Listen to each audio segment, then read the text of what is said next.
Welcome. I'm Dr David Kok, a radiation oncologist at Peter MacCallum Cancer Centre, and I'm very pleased to be taking you through this lesson on the evasion of growth suppression. We're going to begin with a discussion of cell homeostasis and the balance between cell proliferation and cell death, before moving on to a discussion of the cell cycle checkpoints and how they are regulated. Finally, we'll go on to a discussion of how dysregulation of these leads to uncontrolled growth suppression, which is the second hallmark of cancer. This diagram represents tissue homeostasis and how there is a balance between cell proliferation and growth on one side and cell quiescence or death on the other side. Cell quiescence is a term you may not be familiar with and represents when a cell is alive but unable to replicate. This is just as important as cell death in maintaining tissue homeostasis. The scales between these two sides are perfectly balanced between stimulatory factors on one side and inhibitory factors on the other side. In the normal physiological state, stimulatory factors do result in cell proliferation, but this is perfectly balanced by the inhibitory factors such that at all points in time there is a one-to-one balance between cell proliferation and cell death. Now, there are situations when the stimulatory factors predominate, and this results in sustained proliferative signalling. This is a hallmark of cancer, as has been discussed previously by Dr. Visser.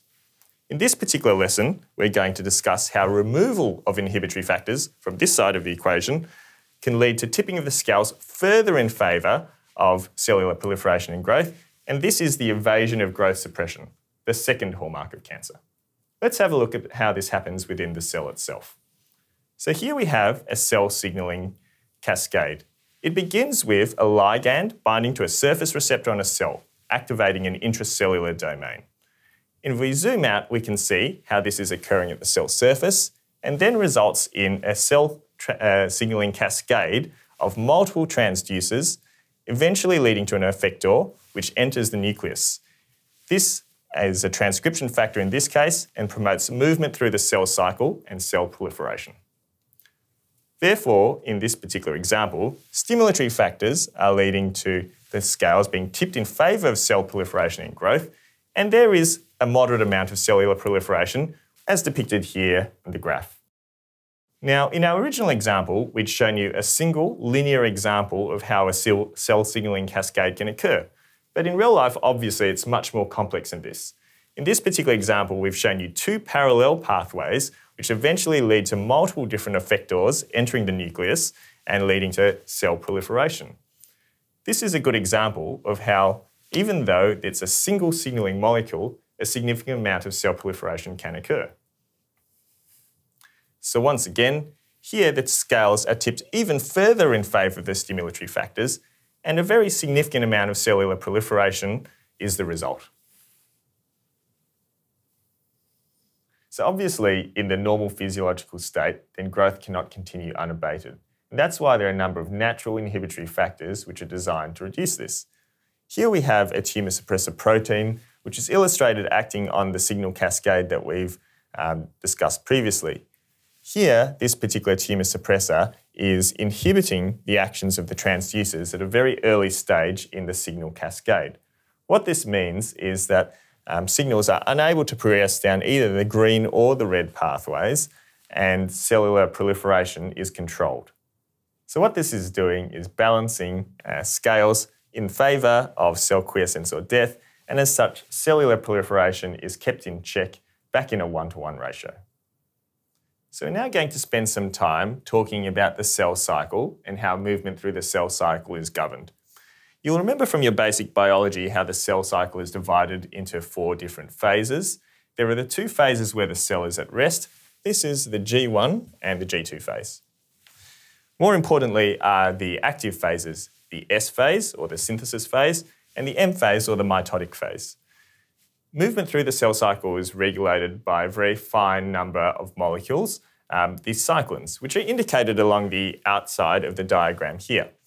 In particular, I want to draw your attention to this area here, cyclin D, which we're going to spend some time discussing, as well as the G1S checkpoint. The G1S checkpoint is a very important checkpoint because it is the stage at which a cell becomes committed to replication. Now, levels of cyclins fluctuate throughout the cell cycle in a reproducible and regulated manner. As you can see in this diagram here, cyclin D is at its highest level towards the end of G1, as is indicated on the diagram here. This is also consistent with the other cyclins. For instance, you can see cyclin B, which is indicated at its highest level just after the synthesis phase. It is this concentration of cyclins at each particular point which regulates the movement through the cell cycle. So putting this all together now in a real-life example rather than a generic example, here we have a ligand binding to a cell surface receptor. This then activates the RAS MAP kinase pathway, and ERK enters the nucleus, stimulating the recruitment of the appropriate cyclins and progression through the cell cycle and ultimately cell proliferation. We're now going to spend some time familiarising ourselves with a few specific tumour suppressor genes and their proteins. We've already had a discussion about how tumour suppressor proteins act by downregulating or inhibiting the cellular signalling cascade and therefore reducing proliferation. We're going to spend some time now talking about how this actually occurs in the nucleus and some of the terminology around it. So here we are in the nucleus of the cell, and here's a generic transcription factor indicated bound to the appropriate location on DNA. The transcription factor recruits RNA polymerase, which binds to the appropriate site on the DNA, then travels along the DNA, transcribing this information, which ultimately gets translated into a tumour suppressor protein. Now, what we need to understand here is the difference between a tumour suppressor gene and the tumour suppressor protein which it produces. In this particular example, from here to here is the reading frame of the DNA. And the information which is in this reading frame is what is ultimately translated into the tumour suppressor protein. Therefore, this segment of the DNA is the gene segment, or the tumour suppressor gene, which ultimately results in translation into a tumour suppressor protein. If we return now to our homeostatic balance, which we've shown you earlier, we could reconceptualise this with proto-oncogenes on this side of the scale, where previously we had stimulatory factors, as it is the proto-oncogenes which encode the stimulatory factors, and on this side, the tumour suppressor genes which encode the inhibitory factors. Let's spend some time now talking about a few of the specific tumour suppressor genes, and in particular, we're going to focus on P53, P10, P16, and retinoblastoma. All of these tumour suppressor genes tip the scales in balance of cell quiescence or cell death. Let's spend some time now focusing on P10. P10 is a classic tumour suppressor with a fairly simple action. Now, if we return to this cell signalling cascade which we showed you earlier, at the time we'd introduced it to you with a number of generic labels just so that you could understand the concept. If we were to remove these labels now, we could instead replace them with a specific real-life example. Here we now have the RAS MAP kinase pathway, and in the red, the PI3 kinase pathway, both of which have been introduced to you previously by Dr. Visses. Now, P10 acts on this by inhibiting movement along the PI3 kinase pathway. And what it does is, at this stage where PIP2 gets converted to PIP3, P10 actually stimulates conversion of PIP3 back towards PIP2, therefore reducing movement through the PI3K cascade and therefore reducing cell proliferation. This is a fairly classic tumour suppressor action. Let's now move on to P53, another classic tumour suppressor, which you'll see quite a lot written about in the literature. It's often referred to as the guardian of the genome because of the wide range of effects it has in suppressing tumour activity. What P53 does, it senses genotoxic stress, and by that I mean anything which affects the integrity of the genome. I've listed some of these here, including oxidative stress, hypoxia, DNA damage, nutrient deprivation, oncogene expression, and telomere attrition. When P53 senses these, then it halts the cell cycle and begins a number of different mechanisms to try and repair this. For instance, by recruiting DNA repair machinery, it tries to return DNA back to its original state. But there are situations where the damage is too significant to be salvaged, and so to stop replication of the incorrect information, it can trigger death of the cell the most common way through apoptosis. RB, or retinoblastoma, is another important tumour suppressor gene with multiple actions within the nucleus.